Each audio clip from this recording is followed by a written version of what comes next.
So today I'm here with my grandfather, Richard Farley, and he's going to talk about his life experience and what he's learned throughout his life. How are you doing today? I'm doing great. Great. That's great. Great to be around you and ready to be grilled by you. Yeah. So how was your life growing up and what led you to become where you are today? I grew up in Jackson Heights, New York, the second oldest of four children, in what was a relatively poor neighborhood. Although we didn't know we were poor, we lived in three rooms. That's two bedrooms and a kitchen with six people. I went to St. Joan of Arc's Grammar School, and my first memory was going to church with my mother at the 6 o'clock mass on a cold winter morning. I graduated from grammar school and went to a high school, went to a second grammar school, the eighth grade in the Bronx, New York, which caused me to take three trains as an eighth grader to get to the Bronx. My father was a police officer in New York City, and I admired him greatly for the way hardworking man that he was, that he lived his life. So that was kind of the start of it, of my thought about becoming somebody in law enforcement. After college, I started with the New York City Police Department as a patrolman in the tactical patrol force, working 6 at night to 2 o'clock in the morning.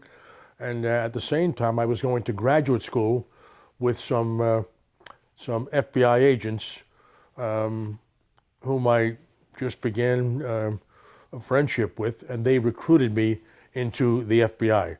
So that's kind of how I started into it. And after 4 or so years in the NYPD and time with them in the recruiting, I decided to apply to the FBI, and I did apply and was accepted, and started my career traveling around the country for the FBI conducting investigations. So were there any figures in your life that influenced you in any way or are very recognizable to many people now?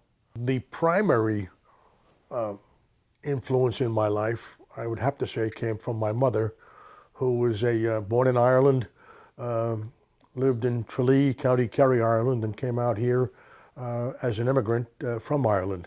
She was a hard-working, devoted mother, woman, and loved us beyond belief.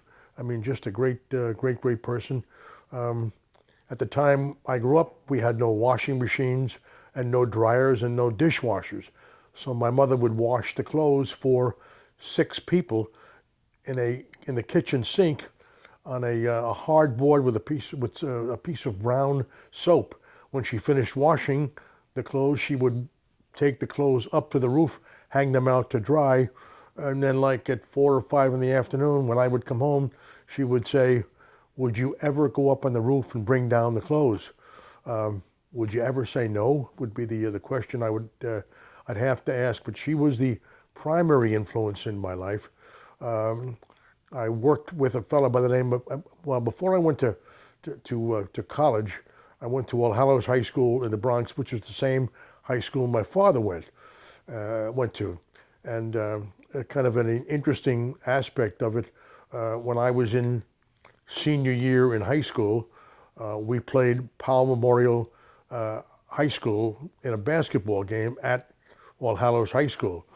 And one of the players for Powell Memorial at the time was a fellow by the name of Lou Alcindor, who was a great basketball player and 7 feet tall.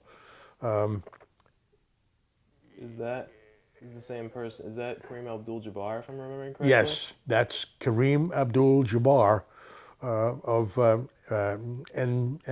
NBA fame. So with being in the New York Police Department, was that a large help to you in getting into the FBI?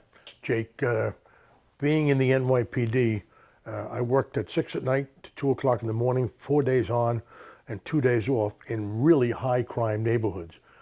Brooklyn, Brownsville, Bedford-Stuyvesant, the South Bronx. I mean, all high crime neighborhoods. And we conducted investigations, and it was a huge learning experience for me, conducting interviews, making arrests, conducting investigations, which I used to a tremendous benefit in the FBI. And I would recommend that any FBI agent would learn a great deal from working in the streets of places like New York, Cincinnati, Columbus, Detroit, and wherever. But it was a huge, to answer your question, huge benefit to me and a huge learning experience, Jake. So how long were you in the NYPD to then the FBI? I spent 4 years in the NYPD, as I said, working high crime neighborhoods, and tremendous learning experience for me. After that, I spent 25 years in the FBI in a variety of assignments. First of all, I went to the FBI Academy for training, moved my family down to Virginia. After graduating from the FBI Academy, I was transferred to Columbus, Ohio, where my son Tim was born. Then I was transferred to, after 3 months in Columbus, I was transferred to Cincinnati, Ohio, where I spent 9 months. And after 9 months, think about all those transfers, I was transferred to Detroit, Michigan, again working high crime, bank robberies, extortions, kidnappings, etc. In Detroit, in very, very tough learning experience back in the day. It was really huge work. I mean, I made probably, in the NYPD, I probably made 300 arrests, and I probably made, in 3 years, 3.5 years, and then in the FBI, I probably made 400 arrests in 25 years. Some of my assignments in the FBI were not just, conducting investigations. I got my master's degree in management, and I ended up as an instructor at the FBI Academy for a period of time, and then I was placed in charge of the Hartford office of the FBI, and had a great learning experience there, and wonderful time living in Simsbury with my family. That's quite the career with many accolades. What did you decide to do to finish that career off?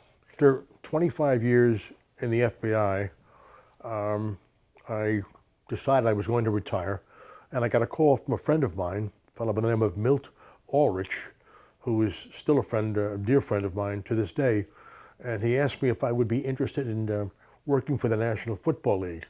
And I said, doing what? He said, I'm looking for somebody to be the National Football League rep to the Patriots. So I would work for the league, National Football League, and be the rep to the team. I would conduct investigations for the National Football League of the team. Investigations like Deflategate, Bountygate, Spygate, Jerseygate, and a host of others. So he hired me to do that, and I conducted investigations for the National Football League for 25 years, which got me to go to about 16 Super Bowls, AFC championship games, divisional games, championships. So it was a fun time. I got to be friends with a lot of Patriots players. Rodney Harrison would be a great friend of mine. Matt Light would be a friend of mine. Tom Brady would be a very good friend of mine. I know Tom, his mother and dad. I know his sisters, Nancy, Julie, and Maureen, and they have stayed friends with me to this day. As to your question before, one of the things that I would recommend to anyone is develop relationships, develop friendships in everything that you do, whether it's in the NYPD, and I still have very close friends of mine that I work with the NYPD. Jim Murphy would be somebody whom you know yourself. Milt Ulrich was the SAC of the FBI in Connecticut. I worked for him directly. So all of those things are relationships building, and they start, the people you're working for and actually with are evaluating you and looking at you and kind of deciding, this guy is somebody that I'd like to have a continuing friendship. I'd like to have him working for me and with me, and that's how I moved up in different positions.